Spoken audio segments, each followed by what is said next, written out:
Hello everybody. Today in this session we are going to discuss about the physiology of learning. In our last video we have already discussed on the physiology of memory. So without wastage of time, let's start with the definition of learning. So it is the process by which an organism acquires knowledge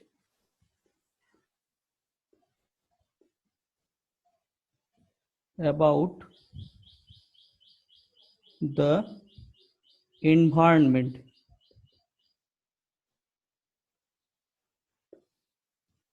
So it is the process by which an organism acquires knowledge about the environment. Next, we will talk about the classification of learning.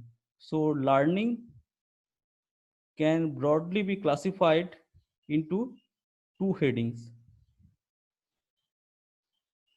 One is the non-associative learning, non-associative learning method, and one is the associative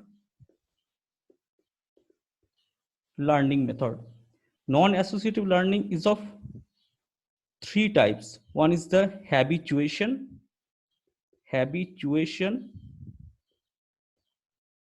Next is the dishabituation.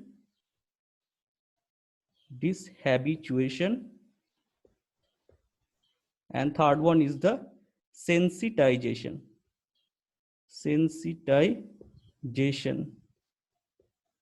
Okay. And associative learning is of two types. One is the classical conditioning,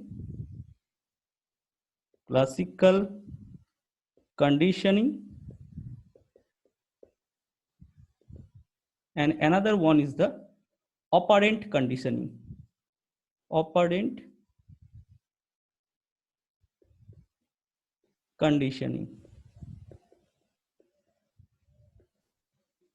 Which is of two types.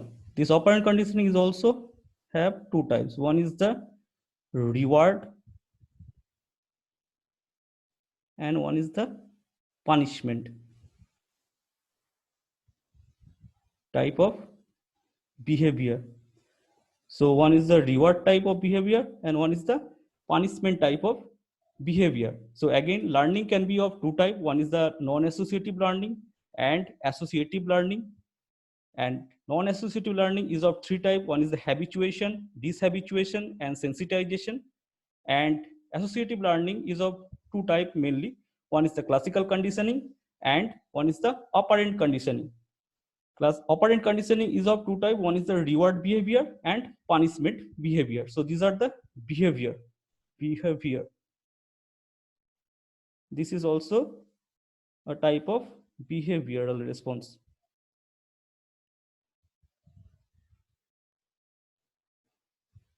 Okay, so with having this idea, let's start with the non-associative learning under this habituation.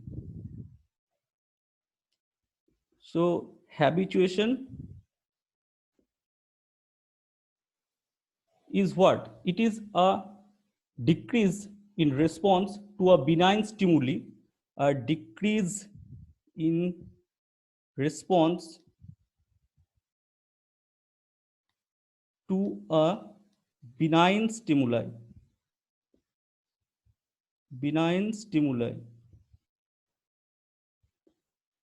that has lost meaning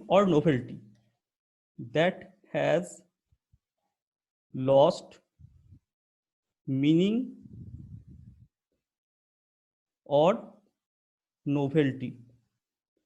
So it is worth repeating: a decrease in response to a benign stimuli that has lost its meaning. What are the different types of example that by which you can understand what is the meaning of the habituation? You can give the example of the fact that when one entering a room, a clock ticking may irritating you, but soon after it is disappeared. So someone if enter into a room, a clock will tickling there, then you can be irritated for some time, but soon after it will be disappeared, so that you cannot hear the sound, as if you can't hear the sound. So this is a type of habituation example.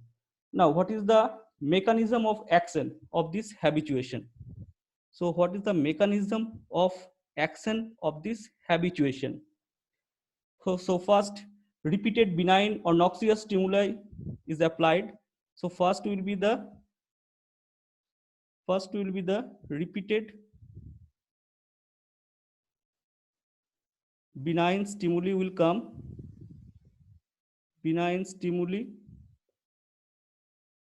will come.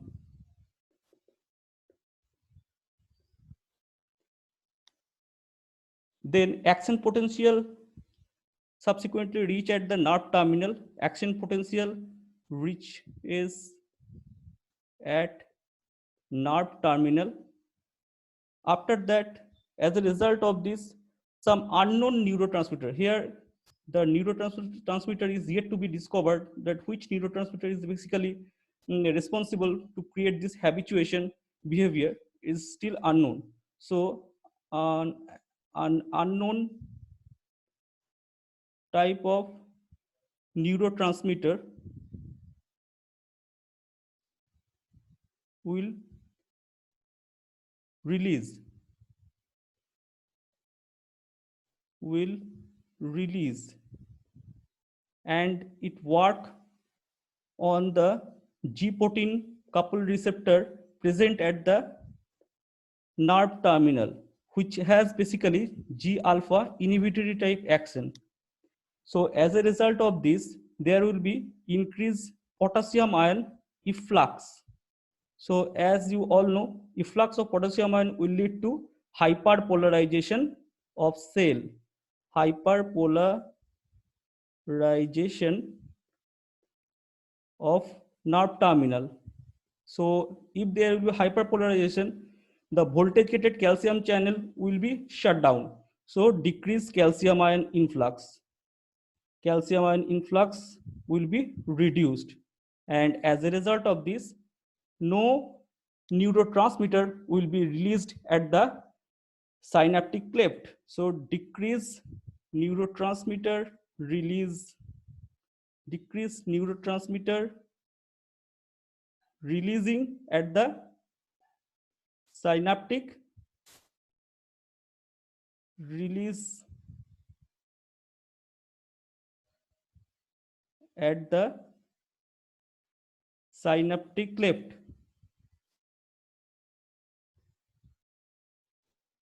So if there will be no neurotransmitter in the synaptic cleft, that means there will be decreased post-synaptic potentiation. It can be for short term or long term, depend on the basis of presence of that stimuli. So as a result of this, ultimately what happens, there will be decreased post synaptic potentiation, post synaptic potentiation, and it can be either short term and for long term, either short term basis or long term basis. So again, to summarize, if a repeated benign stimuli will give or will come, action potential first reaches at the nerve terminal, from where an unknown neurotransmitter will be released, and it work on the G-protein coupled receptor at the nerve terminal, which has G alpha inhibitory type action, and as a result of this, there will be increased potassium ion efflux.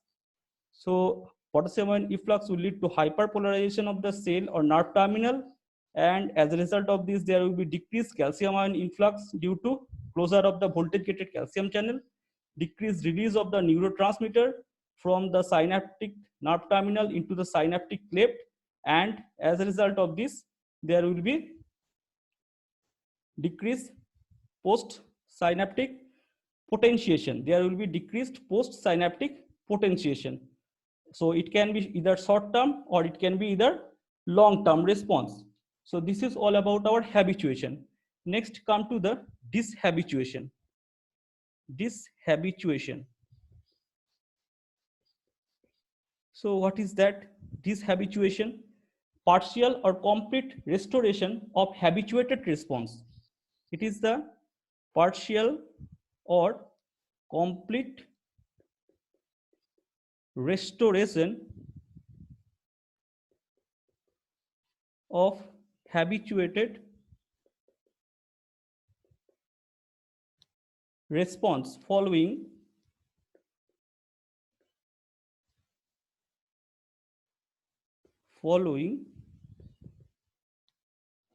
presentation of another novel stimulus. Presentation of another novel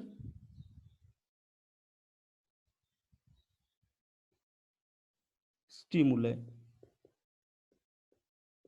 So it is the partial or complete restoration of habituated response following presentation of another novel stimuli. The stimuli will be different from the habituation. So with having this note, next we will start with the sensitization.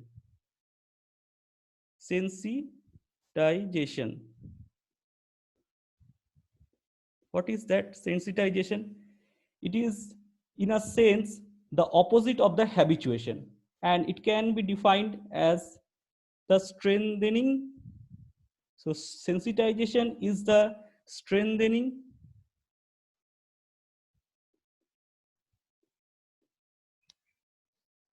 of a neurological response to a stimulus, of a neurological response to a stimulus due to the response to a secondary stimulus. So the strengthening of a neurological response to a stimulus due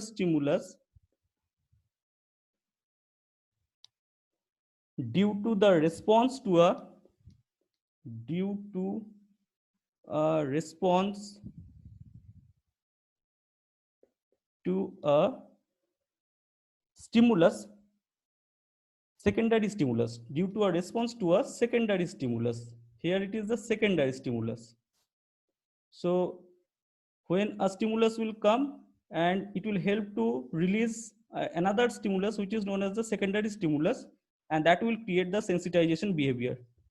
Okay, this is the meaning of the sensitization. What is the example? If a loud sound is suddenly heard, an individual may startle at that sound. Now, if a shock will be given following the sound, then the next time when sound occurs, the individual will react subsequently more strongly to that sound. So if a loud sound is suddenly heard on after that, an individual may startle at that sound, and if a shock will apply immediately after that sound, when the next time when the sound will appear, the individual will react subsequently more strongly to that sound. This is the sensitization. And this sensitization, what is the mechanism of sensitization? And it is basically it is based on the Hebb's rule. Mechanism of action of sensitization is based on the Hebb's rule. So what is the Hebb's rule? Let's talk about that. It states when presynaptic cell A repeatedly takes part in firing postsynaptic cell B, the activity of cell A to excite cell B will be increased. It states that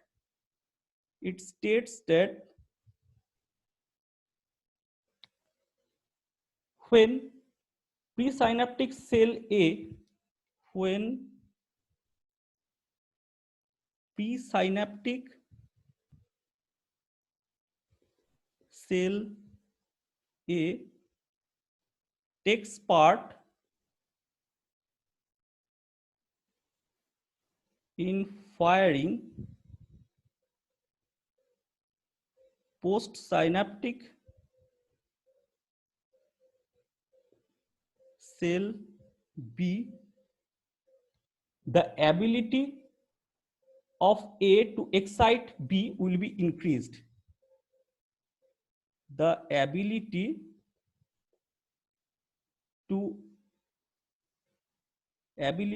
to excite cell B by firing of cell A,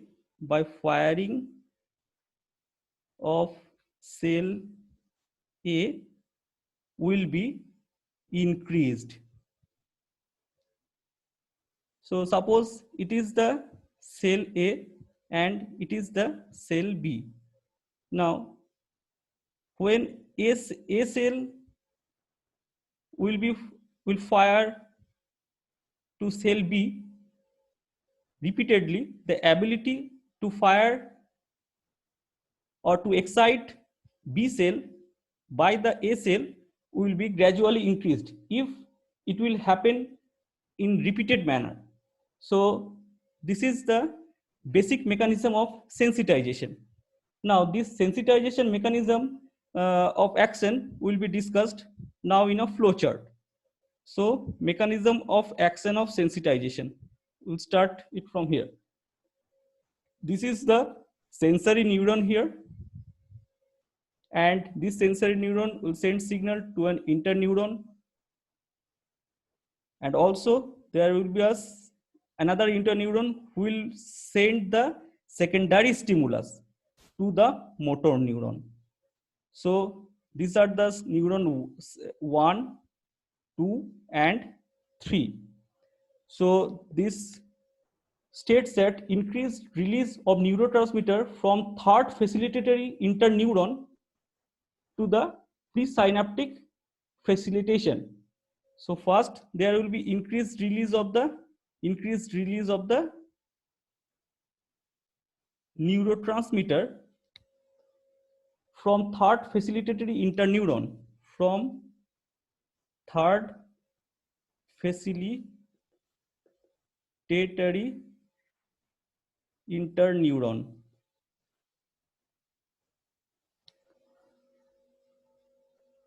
So third facilitatory interneuron, when release the neurotransmitter, there will be presynaptic facilitation. There will be presynaptic facilitation. First, presynaptic facilitation will occur by releasing the neurotransmitter from the third facilitatory interneuron. So presynaptic facilitation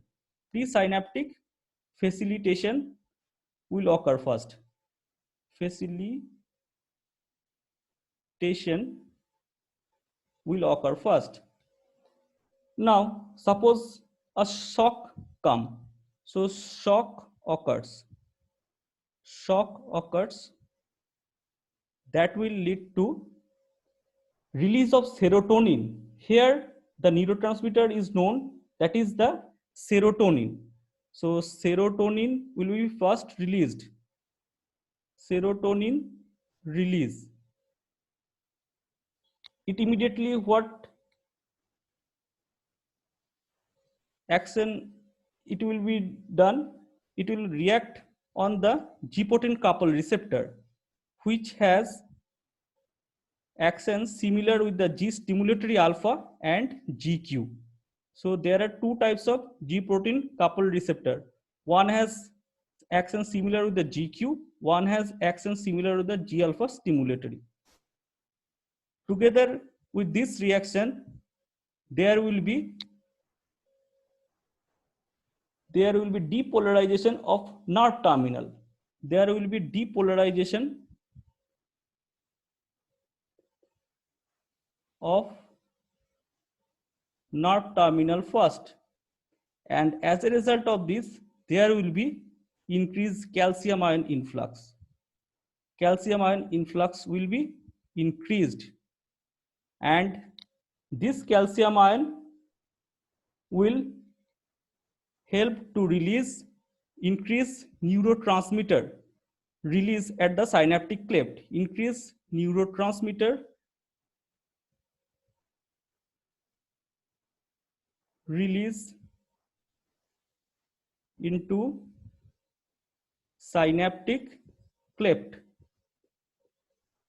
and there will be increased postsynaptic potentiation. There will be increased postsynaptic potentiation will occur.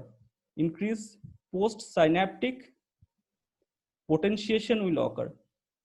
In the habituation, there will be decreased postsynaptic potentiation. Here will be increased postsynaptic potentiation. And as in our last video, we have discussed the mechanism of action of memory or molecular mechanism of memory. From there, you can understand when there will be gust of tetanic stimulation will come, suddenly there will be increased activation of the AMPA receptor as well as the NMDA receptor, and there will be electrostatic repulsion occur, increased calcium entry will be takes place, and calcium calmodulin complex will form the CAM kinase 2 enzyme, which eventually ultimately help to increase AMPA receptor conductance. This was the first phase of LTP, and the last phase of LTP, there will be increased protein synthesis, and by synthesis of this protein will help to formation of the long-term memory. So this sensitization can be stored as a short-term memory, or it can be stored as a long-term memory, so that when the next similar experience will occur, you can identify this thing and react accordingly. So this is all about our non-associative learning, habituation, dishabituation, and sensitization. So next we shall talk about our associative learning. Associative learnings are of two types. One is the operant conditioning and one is the classical conditioning.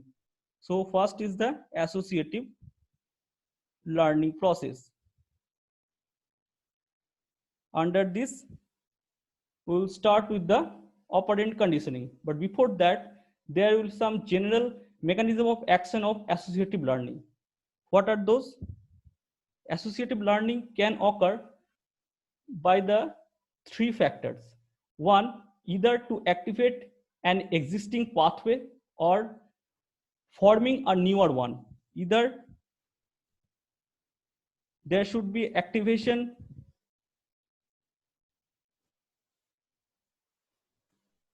of an existing pathway, or these are the neural pathway, of course, and there can be formation of a newer one, or newer pathway can be formed. This is one basic mechanism of the associative learning. Second, either forming new synapse or at the existing pathway. Either there can be formation of new synapse, there can be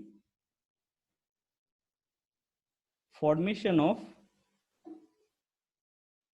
new synapse at the very existing pathway, at the very existing pathway. And third one, either activates existing synapse by secreting new neurotransmitter, chemical, or synthesis or newer neurotransmitter. So either activate existing synapse by secreting new neurotransmitter. So either you can activate the synapse by secreting new neurotransmitter,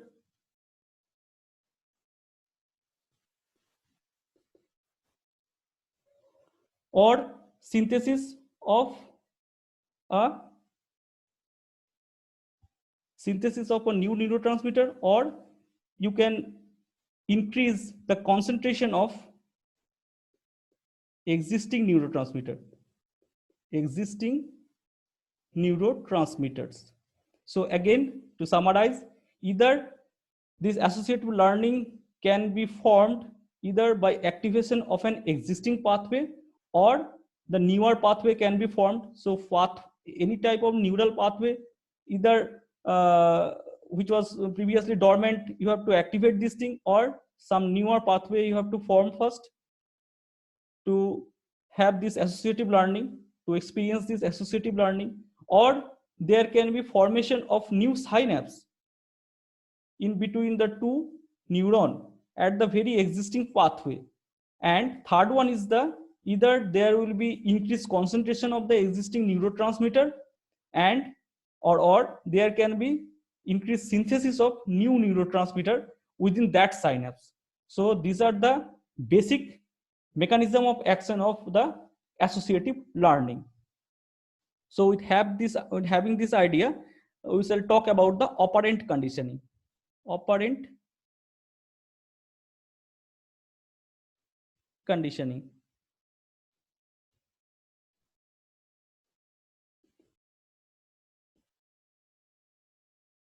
When a conditioned reflex response involves performing a task, it is known as operant conditioning.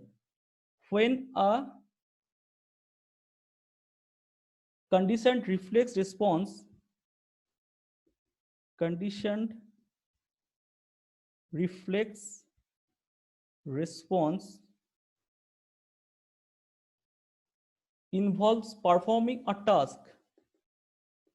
involves performing a task, it is known as operant conditioning. It is known as operant conditioning.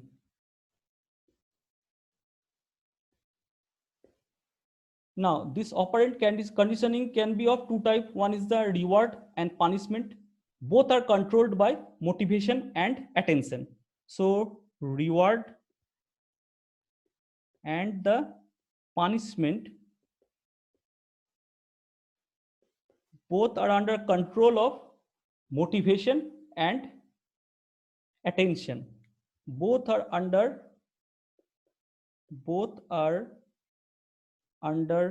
control of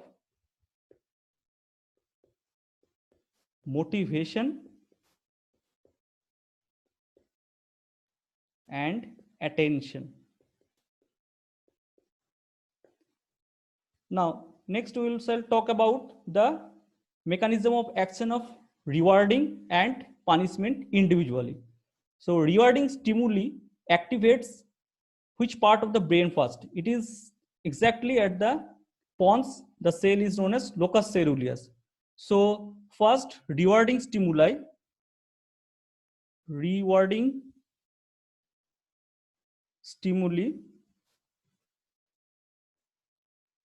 activates locus coeruleus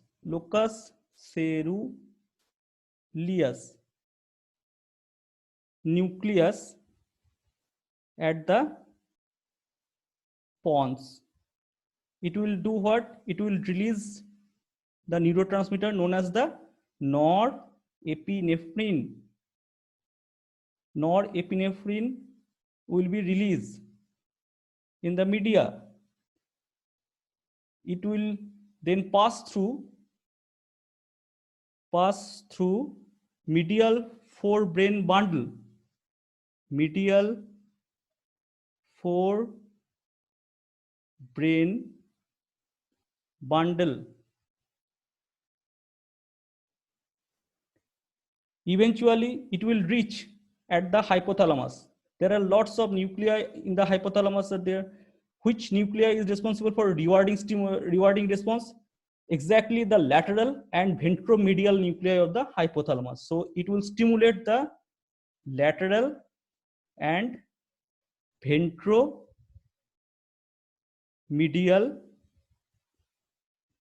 nucleus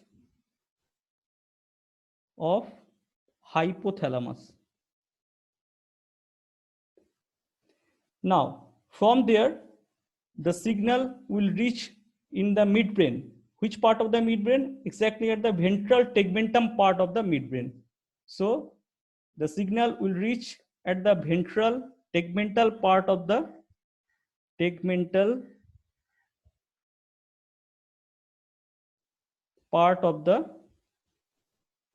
midbrain. From there, the mesolimbic pathway will be generated. The pathway is known as the mesolimbic, as midbrain is also known as the mesencephalic brain. From there to the limbic cortex, the pathway will exist, and this is known as the mesolimbic pathway. So mesolimbic pathway will be generated from the midbrain, and eventually it will end up into the limbic cortex or limbic system. So it will end up in the limbic system, where it will release which neurotransmitter? Dopamine. Always remember this thing. So mesolimbic tract as well as the nigrostriatal pathway from the midbrain to the striatum, in case of basal ganglia, direct and indirect pathway, they will always release which neurotransmitter? Dopamine. Now, this dopamine will act on the two sides. One at the nucleus accumbens present in the limbic system. So, one is the nucleus accumbens.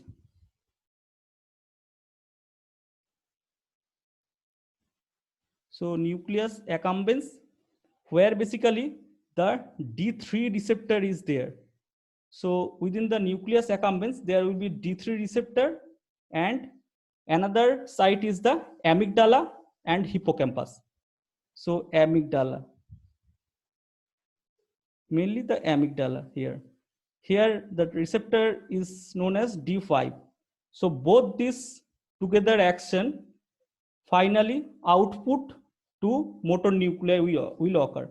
So output fiber will reach to the motor nuclei,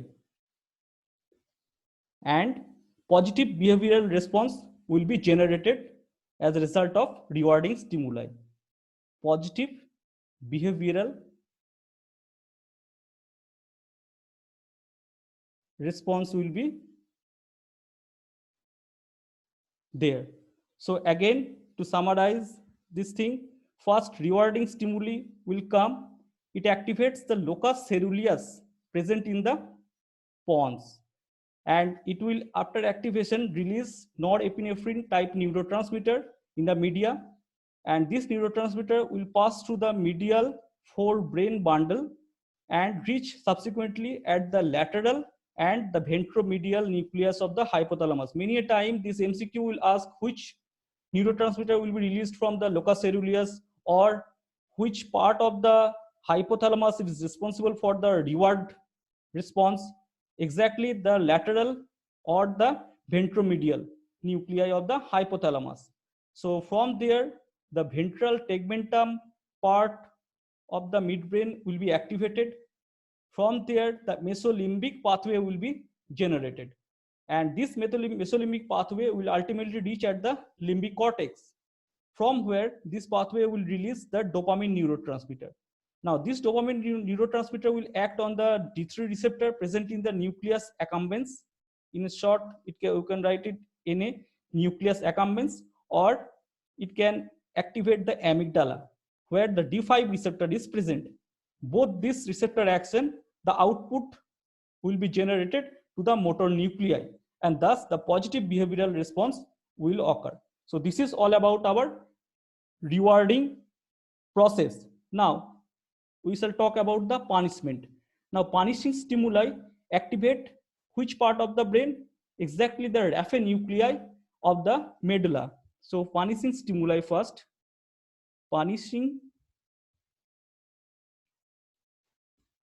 stimuli if it is there, it will first activates the raphe magnus nuclei present at the medulla. Immediately after that, it will release serotonin neurotransmitter, 5-hydroxytryptamine or serotonin neurotransmitter will be released.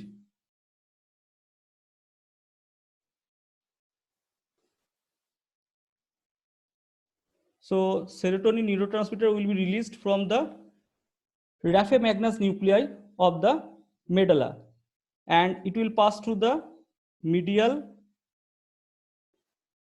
forebrain bundle,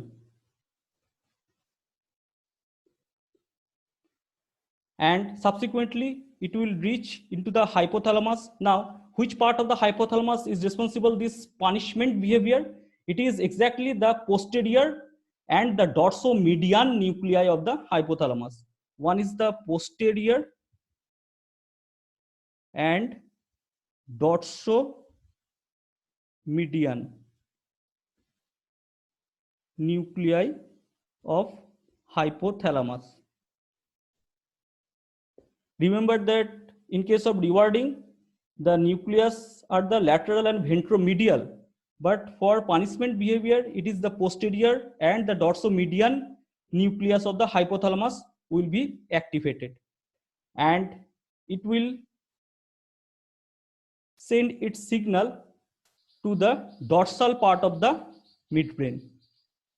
In the rewarding, it was ventral tegmentum part of the midbrain. Here it is the dorsal part of the midbrain will get the signal. Dorsal part of midbrain will be activated, and from there the signal will reach at the entorhincal cortex, not at the limbic system. So here it is the entorhincal cortex. Entorhincal cortex will be activated. At this site, this pathway will release which neurotransmitter? Here it is the acetylcholine, not the dopamine. And this acetylcholine will work on M4, M5 receptor present in the entorhincal cortex. And finally, output signal will reach to the motor nuclei. Output signal to motor nuclei,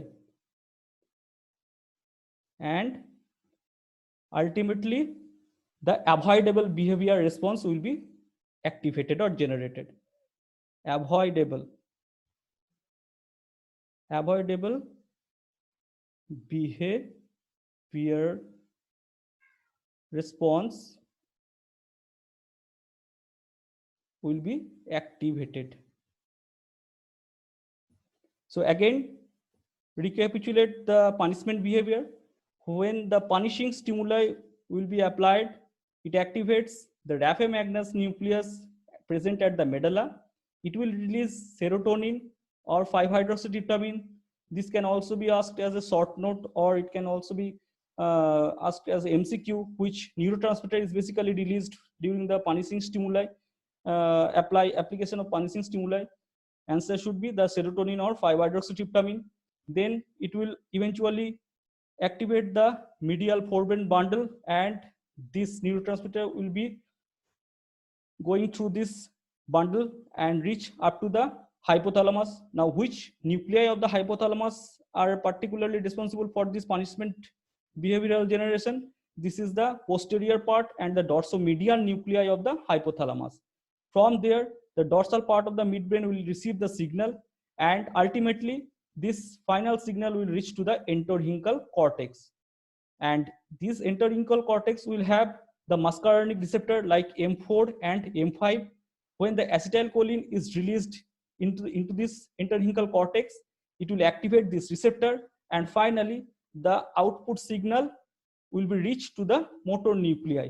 And finally, the avoidable behavioral response will be generated or activated in response to punishing stimuli. So this is all about our rewarding and the punishment. Now, the final part is the final part of the associative learning is the classical conditioning. So what about the classical conditioning?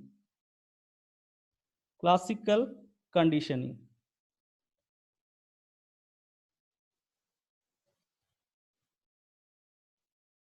It is defined as when an unconditioned stimulus is paired or will be paired with the conditioned stimulus to get a response. When an unconditioned stimulus paired with a conditioned stimulus to get a response, which is normally achieved by the unconditioned stimulus, which is normally achieved by the unconditioned stimulus. If there will be no conditioned stimulus, then also this unconditioned stimulus can be enough to achieve the response. So this is the classical conditioning, when an unconditioned stimulus paired with the conditioned stimulus to get a response which is normally achieved by the unconditioned stimulus, though there will be no conditioned stimulus. Okay, so this is known as classical conditioning. Here, most important structure that are help to motivate or to activate this classical conditioning response, these are the cerebellum as well as the skeletal musculature and of course the limbic cortex. So in our brain, cerebellum and the limbic system, and in the periphery, the skeletal muscle contraction or the tone and power of the skeletal muscle will eventually control this classical conditioning response. Now for this thing, you can give the example of Pavlov experience, the great Pavlov experience or experiment. So Pavlov experiment is what? If you will train a dog in such a way that every time at fixed hour, you will give food to the dog by ringing the bell for some days, you will see salivary secretion will coming out from the dog's mouth. Now suddenly one day, if we will only ringing the bell at the same time without giving the food, which is basically the conditioned stimulus, unconditioned stimulus for the salivary secretion, you will see still there will be salivary secretion from the dog's mouth, even though there will be no food is present. Only by hearing the ringing bell, the salivation will automatically start. So here, when unconditioned stimulus paired with the conditioned stimulus to get a response, the unconditioned stimulus, of course, it is the food, and conditioned stimulus is the ringing the bell.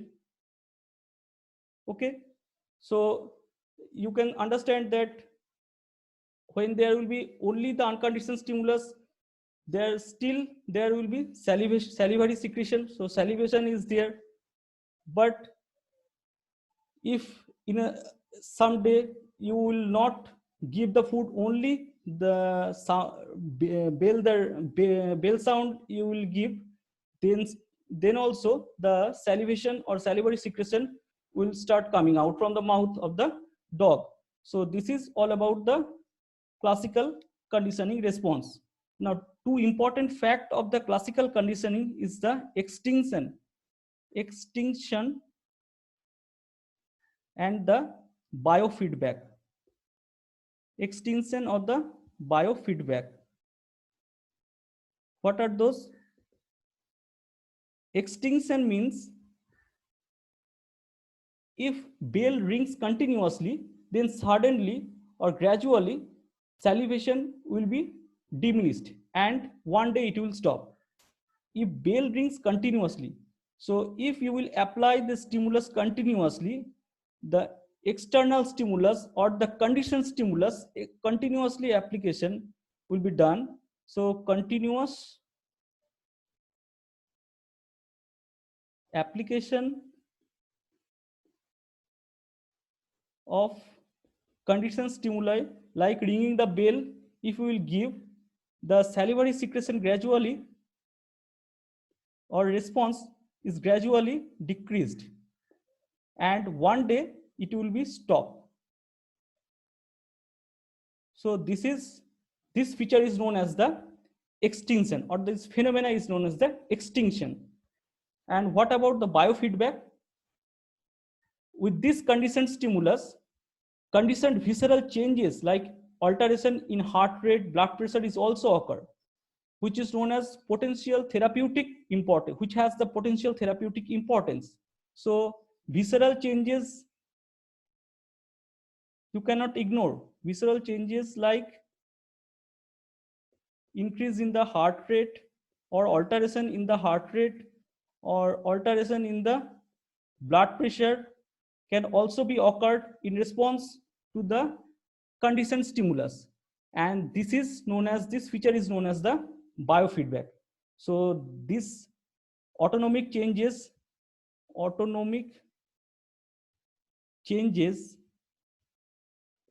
will occur as a result of the conditioned stimulus, where the conditioned stimulus is the ringing the bell. So this is all about our associative learning and the conditioning, classical conditioning and operant conditioning. Hope you will learn some new things from this physiology of learning. Thank you.